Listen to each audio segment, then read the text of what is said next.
dnešnom videu sa budeme baviť o psychosomatických problémoch a o psychosomatike, lebo teda mal som dve témy, ktoré by som chcel vám natočiť. Prvé bol alkoholizmus a alkohol a vlastne toto, hej, že psychosomatika, ale rozhodol som sa, že teda najprv spravím video o psychosomatike, lebo mám s tým reálne veľké skúsenosti. Ja vás teda vítam pri mojom novom videu a ideme na to. Nezabudnite mi dať like a odber. Niektorí z vás iste počuli pojem psychosomatika alebo psychosomatické ťažkosti a pre tých, ktorí to nepočuli, tak ja vám poviem teda, čo to je. V skratke, psychosomatika je vlastne reakcia tela na psychické ťažoby alebo jednoducho na úzkosť alebo depresiu. Je pravda, že ja už som tu točil video o úzkosti, ale venoval som sa k tomu tak obšírne, ale v tomto videu sa budem práve venovať iba tej psychosomatike. A veľa ľudí zvykne mať na toto taký názor, že ľudia, ktorí trpia týmito ťažkosťami, tak si to len namýšľajú alebo si to len vymýšľajú. Lenže tu je ten problém, že oni si to nevymýšľajú a oni si to nenamýšľajú. Ja vám tu nebudem hovoriť odborné zdravotnícke alebo teda doktorské veci, lebo ja som není doktor, ale z vlastných skúseností viem, že tie ťažkosti sú reálne a dosť sú nepríjemné a naozaj vy neviete, či idete umrieť alebo či čo sa deje, hej. Ja vám teraz poviem, ako to približne vzniká a ako to funguje vlastne tento systém, hej, alebo proste ako môže vzniknúť psychosomatický problém, že vás niečo bolí z úzkosti alebo jednoducho zo psychiky. Jednoducho dlhodobo ste pod stresom alebo dlhodobo máte nejakú úzkosť, neliečenú depresiu a môže sa to proste po niekoľkých rokov takto prejaviť. Predstavte si, že máte sklo, v ktorom je nejaká plieseň alebo máte nejaké zaváraniny, hej, ja to poviem na takomto príklade, máte nejaké buď zaváraniny alebo niečo také, v ktorých sa odohráva nejaké kvasenie a je to zlé kvasenie, hej. A čo sa deje tam? Narastá tam tlak, hej, a jednoducho to môže prasknúť. Alebo jednoducho niečo varíte, dajme tomu v papiňaku, v tlakovom hrnci nejaké jedlo, tie páry sa tam zbierajú a ja neviem čo, a jednoducho už je to niekedy tak neúnosné, že to proste buchne a všetko sa to proste rozletí, hej. Takže takto nejak funguje psychosomatika, jednoducho hromadí sa to až dovtedy, kým to proste nepukne, nepraskne a jednoducho potom máte strašné ťažkosti z toho, hej. Preto je veľmi dôležité dbať aj na svoje psychické zdravie, na nejakú psychickú hygienu. Najhoršie na tom je to, že ono sa vám to nestane na druhý deň, keď máte stres. Ono sa vám to stane pravdepodobne za niekoľko rokov, keď to najmenej očakávate. Ono sa to môže stať napríklad aj po dobe, keď už nemáte tie depresie alebo keď už nemáte tie úzkosti, lenže vy ten nervový systém máte taký prepálený, tá psychosomatika sa vám môže objaviť. Takže, aby som to zhrnul všetko dohromady, psychosomatické problémy sú v podstate fyzické prejavy psychiky. Keď vám reálne akože nič není, vy nemáte nejaký medicínsky základ tej bolesti alebo tej choroby, je napríklad bolesť na hrudi, nemáte nič so srdcom, ale vy cítite proste strašnú bolesť na hrudi, alebo zle sa vám dýchá. Najčastejšie veci sú to, dajme tomu, že sa vám zle dýchá a máte bolesť na hrudi, točí sa vám hlava. K čomu to prirovnáte? Možno ku kardiovaskulárnym problémom, lenže tie kardiovaskulárne problémy tam nie sú reálne, ale vy to tak cítite, ako keby to tak bolo a cítite to fyzicky, je to skutočná bolesť. Potom ľudia to pripisujú k mozkovej príhode, hej, ale neprekonali žiadnu mozgovú príhodu, jednoducho oni to tak prežívajú, oni to tak cítia, hej, že ich hlava boli, motá sa vám hlava, studený pot, jednoducho máte takéto príznaky. Mne sa raz stala taká vec, ja vám poviem taký krátky príbeh. Mne keď toto začalo, tak jednoducho nevedel som, čo mi je, čakal som na vyšetrenie ešte na kardiológiu a ja som si tak v hlave proste predstavoval, že čo ak toto je môj koniec, lebo ma to stále bolelo tu a zle sa mi dýchalo, točila sa mi hlava a predstavoval som si už pohreby, hej, a zrazu tuto u nás v dedine robí otec so synom proste v pohrebnej službe. Čo čet nechcel, oni išli s tým služobným autom, čiernym, a oni mi s ním zastavili, či ma nechcú zobrať, že idú do práce. Samozrejme, že som si to vyložil tak, že to je znamenie toho, že už mi smrtka klope na dvere, že už si smrtka zubatá pre mňa ide. A čo čert nechcel, tak sme sa začali v aute baviť o tom, jak nejaký sused proste, že odišiel z tohto sveta, lebo že dostal niečo, mal so srdcom, a ja som si to hneď na seba zobral.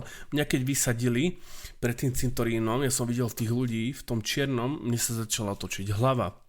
A ja som išiel okolo kostola, mne sa točila tak hlava, že ja som reálne skoro odpadol. Normálne sa mi zahmlelo pred očami a ja už som povedal, že toto je už koniec, final destination, a zrazu nič. A išiel som ďalej, hej, a nič mi nebolo.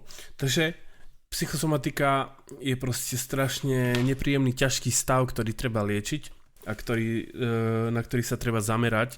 Môže vám to sťažovať každodenný život, sťažuje vám to váš milostný život, môže vám to sťažovať váš kariérny život, pretože vás to proste obmedzuje, a vás keď toto v noci chytí, tak samozrejme, že asi nebudete úplne spať ľahko, ešte keď neviete, čím trpíte, akú máte diagnózu, pretože si myslíte, že máte nejaké zdravotné problémy, hej. Takže, ale väčšinou sa toto robí tak, že sa zamerá že sa robia vyšetrenie na všelijaké fyzikálne veci, neurológ,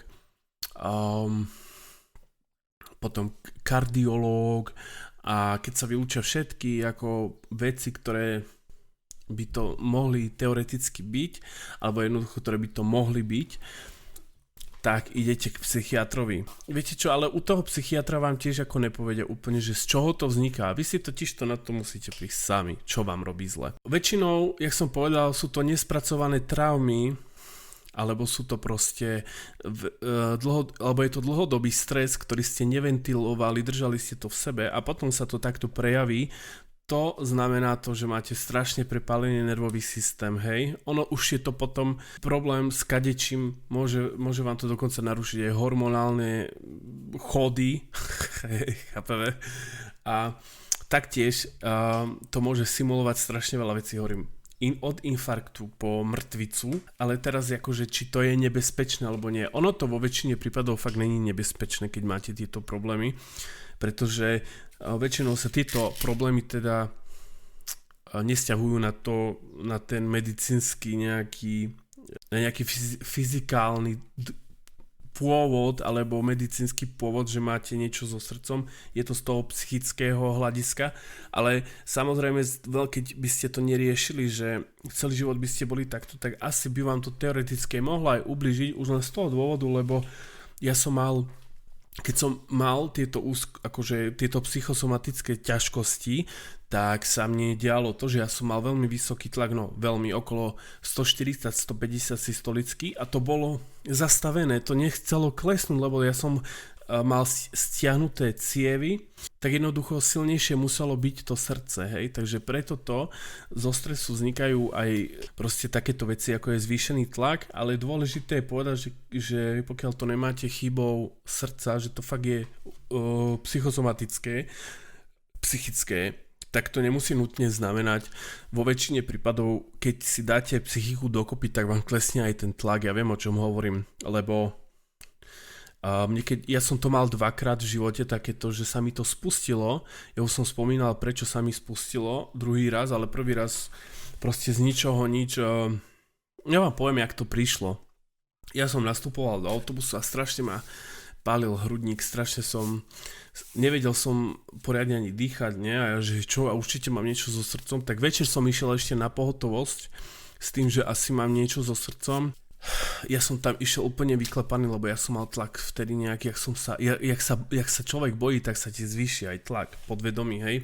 A ja som mal zvýšený tlak na 160 a ja som si myslel, že to je už akože koniec, než ja už idem akože kaput.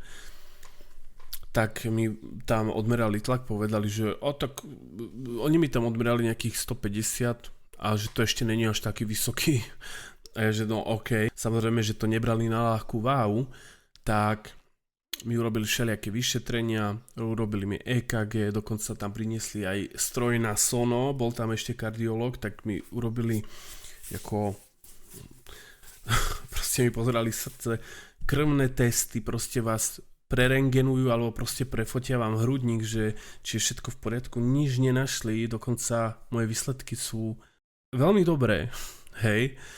A dali mi kanilu do žily a jednoducho dali mi tam magnézium a niečo na upokojenie, tak ma to prešlo z ničoho nič, nie, tak som išiel domov, no ale zas týždeň prešiel, zase som to mal, tak zase na pohotovosť. Druhýkrát to isté, tretíkrát už mi povedala pani doktorka, ktorá tam bola, každý večer, keď som tam išiel, že no tak skúste zmeniť svoj životný štýl, alebo čo tak navštíviť psychiatra. A ja, že aha, tak sa aj stalo. Inak toto vôbec není hanba ísť riešiť so psychiatrom, lebo vy ako nechcete mať toto dlhodobo. Ja som to mal asi 2 mesiace v kuse, mne sa to spustilo, mne sa to nechcelo zastaviť. A jediná vec, čo mi pomohla vtedy, boli tie lieky. A ja som za tie lieky vďačný. Ono je pravda, že som dosť pribral po tých liekoch a tiež hormóny mi... ja mám pocit, že mi z toho ako klesol testosterón, ale teraz už lieky neberiem a myslím, že sa cítim celkom dobre. Niekedy mám také, ale netrvá to dlho. Takže tieto veci sú není žiadna sranda. A pokiaľ vy ste nešťastní vo svojom živote, že žijete niekde, kde si neviete spraviť poriadok v živote a kde dlhodobo zažívate ťažký stres, nátlak a že sa necítite proste dobre, nie ste šťastní, stresujete sa dennodenne, môže vám to spôsobiť takéto ťažkosti. Ale to není len čo sa týka kardiovaskulárnych vecí, že cítite, že idete mať infarkt, ale vy môžete mať reálne pocit, ja mám jednu známu, ona má tiež toto, ona má ju stále hlava boli ľavá strana, ona si myslí, že ona má furt niečo ako tu, hej, a že má proste ako mozgové veci, hej. A vám to nemusí spraviť iba toto, že tlak, ale väčšinou, čo sa deje, tak sa zrýchluje tep. Je to proste psychosomatický prejav, ale niekomu to môže zase sadnúť na tlak a mne to sadlo vtedy na tlak. A hovorím, je to veľmi vážna vec, keď vy neviete vlastne vyliečiť toto, pretože je to zo psychiky a vy ani veľakrát neviete, že to je zo psychiky. Hej. Vy si neviete ani predstaviť, koľko vecí sa v tej hlave môže odohrávať a koľko vecí tam je skrytých, nespracovaných. A vy keď si toto nespracujete, vtedy sa toto veľmi ľahko vynorí. A viete čo? Ja som prišiel na to, že čo s tým? Aspoň čiastočne, hej. Ja som sa snažil zabudnúť na veľa vecí, ale to sa nedá, ono to tam stále je v tej hlave. Je dôležité sa vyrovnať so svetom, je dôležité sa vyrovnať s tým, čo bolo a sám so sebou a prijať niektoré veci. Ono ma to prešlo. Hej. Nehovorím, že sa to niekedy vracia, ale nie v takej podobe, ako to bolo. Taktiež, ja už som to hovoril v predchádzajúcom videu. Ja som prestal robiť to, že si nechám skákať po hlave, alebo som schopný povedať svoj názor a veľa ľuďom sa to nepáči. Ale bohužiaľ, ako keď chcem byť zdravý a chcem sa cítiť dobre, tak proste nič iné mi neostáva. A teraz, ako sa liečia tieto psychosomatické veci? Ono asi si myslím ja osobne, že taká SOS záchrana sú antidepresíva. A za to sa netreba hanbiť, pretože môže vám to veľmi pomôcť. Ja som osobne není zastanca antidepresív dlhodobo alebo do konca života, jak niektorí, že berú lieky a neriešia reálne ten problém. Lieky vám tie problémy nevyriešia. Oni vám tie problémy iba stopnú, alebo oni vám to iba utlmia, ale nevyriešia tie problémy, že z čoho to pramení. Vy čo musíte robiť, keď beriete tie lieky, tak hľadať približne veci, z čoho to môže byť spustené. A mali by ste si začať dávať do poriadku svoj život, aj keď beriete tie lieky, keď necítite tieto veci. Samozrejme, že si trošku treba oddychnúť, ja som to hneď využil, že ja som neriešil chvíľu nič, ale potom som aj tak musel, lebo ja som vysadil tie lieky a začal som sa pýtať sám seba, že z čoho to môže byť. A ja som prišiel na to, že to je z detstva, z minulosti, hej. Vy nemusíte nikomu dokazovať, hej, že to fakt je z minulosti, pretože dajme tomu, že keď ste vyrastali v toxickej rodine, tak tá rodina si to ako neprizná, hej, že tí rodičia si nebudú priznávať to, že kvôli ním sa vy cítite zle, hej. Väčšinou to tak je, ešte keď máte napríklad narcistických rodičov, tak samozrejme, že tam tú pravdu ako nenájdete.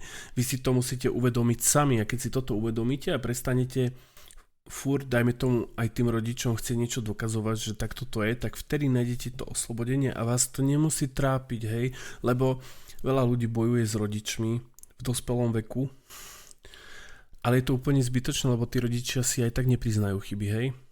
A ja som si všimol, že veľa mileniálov je proste na tom takto. Ja veľa ľudí, čo poznám od roku, dajme tomu, nechcem kecať, 87 do roku 96, čo sa narodili, proste majú ťažké ako psychické problémy. A s čím to je? Hej?